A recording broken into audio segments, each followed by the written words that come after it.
New tonight, education in Florida could be an issue that helps determine who our next governor is, possibly our next president. Florida has adopted the new educational standards known as Common Core, but there is an angry and influential group firmly against them. Heard the good news? Florida's schools are moving up. The cheerful testimonials from Florida teachers celebrate sharp improvements brought by educational reforms put in place 15 years ago. What's not immediately apparent is the force behind these ads. The sponsor, Foundation for Excellence, is headed by former Governor Jeb Bush, who supports the new Common Core educational standards adopted by more than 40 states, including Florida. Bush is also considered a presidential favorite for the GOP should he decide to run. It's important for everyone to know how well we've been doing in Florida. Pasco teacher Faye Adams, featured in the ads, is volunteering for Jeb's cause, not his candidacy.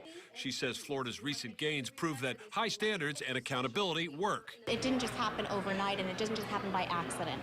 We need to definitely continue to push for higher standards because that's how we got to where we are today. It's about the federal takeover of the education system. Tampa Tea Party activist Chris Shaloski is part of a movement lined up against the Common Core standards, convinced local control would be stripped away. You know, it doesn't bother me if somebody wants to teach creationism, wants to teach both of them, wants to teach evolution. If I don't like that, I'll move.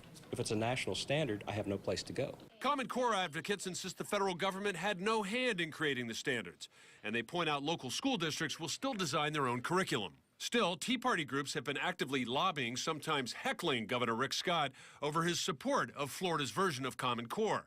If Governor Rick Scott supports Common Core, are you going to vote for Charlie Crist? Definitely not.